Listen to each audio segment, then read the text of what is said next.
decide.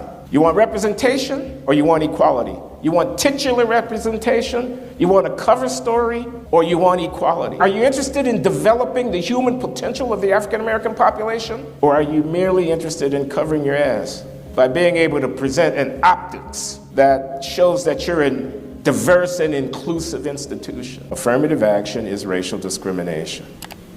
Now, it might be strange to think that that's something that has to be argued for, but a lot of people deny that racial discrimination is going on. It's not discrimination if we're using a policy in order to try to rectify the effects of past discrimination. But I think Randall is right to observe that, if a university is using the race of applicants as part of how it's making its decisions, if a government agency is using the race of potential vendors as part of how it determines whether or not to let a contract, an employer is using the race of applicants as part of the calculation about whether or not to offer a job, that employer, to the extent that they're making use of race as a factor, is engaged in racial discrimination. So Randy says it's racial discrimination, but Professor Kennedy says it's not racial discrimination that's inconsistent with the 14th Amendment. How perverse would it be to interpret that amendment enacted with the express intent of ensuring the equal citizenship of African Americans? How perverse would it be to interpret it as enjoining a state actor from what would otherwise be thought of as reasonable and moderate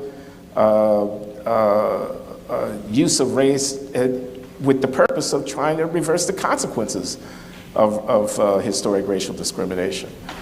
That would be perverse, says Kennedy, and I tend to agree with that. So I'm not one of those who would respond to affirmative action by saying it's discrimination against non-Black or non-Latino people and therefore it's wrong and it must not be done. It is discrimination to the extent that it's undertaken to benefit Blacks or Latino, but it's not discrimination I think should be prevented on a constitutional argument. So that's one thing that I would say. Affirmative action is something that dates back to the late 1960s and really gets going in the 1970s. President Lyndon Johnson famously says, I believe it's in a commencement address at Howard University in 1965, you don't take someone who's been hobbled by history, the chains that encumber them, and bring them up to, you remove the chain, you bring them up to the starting line of a race, and then you set the race off and expect that you're being entirely fair. This is a paraphrase of Johnson. What he says is, we need equality as a fact and equality as an outcome, not merely equality in principle or equality as a theory, says Johnson. So we're a half century in to this idea that we got to do something special for the Blacks in the competitive venues where they lag behind in order to ensure equality of opportunity. A half century, that's a long time.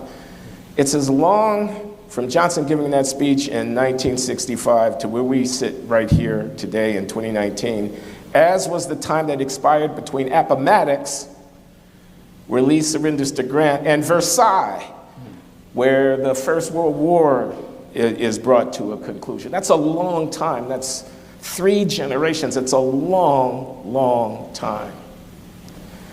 So what I've been saying about affirmative action of late is I don't want to argue with you about whether or not it's appropriate or just or whatever. I just want to get you to think about the fact that we're now well along the way to institutionalizing as a permanent manner of how we do business, how we admit people to elite colleges, how we decide who's going to be on the faculty of a university, how we decide to think about the allocation of business opportunities when the state goes out and spends billions of dollars building highways or purchasing materials or whatever. We're now well along the way to institutionalizing as a permanent practice, using a special set of considerations when evaluating African American aspirants and putting a thumb on the scale on their behalf. Now here's what I want to say about that. It's not equality. It certainly is a distribution of benefits in the direction of African Americans. That it is.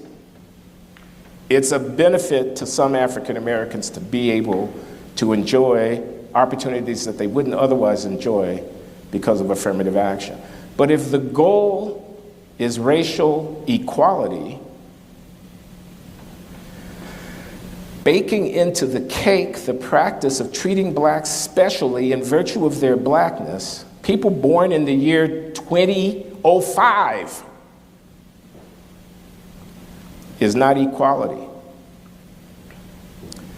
I'm a college professor, we're on a college campus.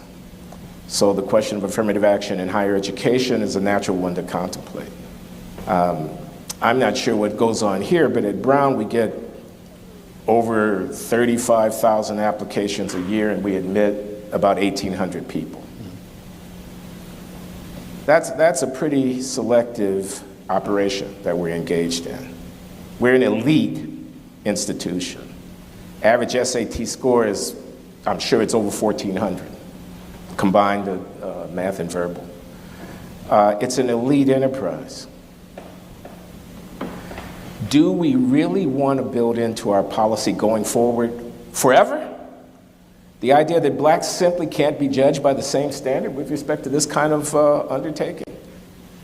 If indeed it's the case that African American applicants to a place like Brown University are on the whole not competitive, the numbers would be 3% or 4% instead of 12% or 13% if you did not take race into account when you made the decision about whom to admit. If indeed that's the case,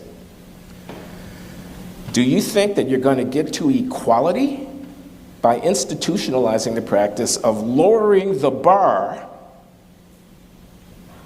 Oh, she's black. She's got an 1150, but that's okay. She's black. Do you really think that that's going to get you to equality? It is not. As a remedial enterprise undertaken in a transitional way with the intent of directly addressing historical inequity and trying to get on a different track than what had been, say the year is 1975, okay, I can see that.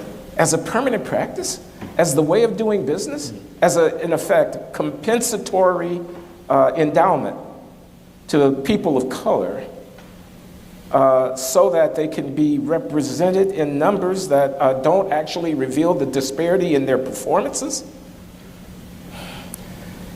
It's a lot of things, but it's not equality. It leads to a lot of things that are not healthy, like patronization. We don't really expect the soft bigotry, low expectations. We don't really expect our African American students are presumptively disadvantaged. Think about that. You're black and you're presumptively disadvantaged in virtue of being black? We need diversity, we need representation. Oh, I see. Now the African Americans who are included in this rat race competition to get into these places. Everybody in this room knows what I'm talking about. You apply to 20 colleges because you don't know whether you're going to get into one of them or not. We create a world in which the presence of African Americans is justified because they leaven the mix, because they bring some color to the table. It's a lot of things, but it's not equality. So what I've been saying of late about this question is, okay, you want to do affirmative action, go ahead, go ahead. I mean, I'm not going to fall on my sword about it. Me personally, I'm not going to throw a fit. No, it's not the same thing as racial discrimination against blacks in the history and so forth and so on. You go ahead and do it if you want to do it. But if you really want equality, you wouldn't be satisfied with that. If you really want equality, you would address yourself to the foundational root of why it is that African Americans as a population are underrepresented at the right tail of the distribution of intellectual and academic performance. Unless you do that, unless you change that foundational root, you'll never get equality. So you decide. You want representation or you want equality? You want titular representation? You want a cover story? or you want equality? Are you interested in developing the human potential of the African American population? Or are you merely interested in covering your ass by being able to present an optics that shows that you're a diverse and inclusive institution? Okay. So no, I'm not against affirmative action, but I'm against hypocrisy. I'm against condescension. Okay? And I'm asking people to imagine what kind of country we're going to be in. Really? We're going to do this for another 30 years? We're going to do this for another 50 years? This is where we're going to be? It's, in my mind, unacceptable vision for our country, that we're going to depend upon treating black people differently because everybody knows they can't cut it. Unacceptable.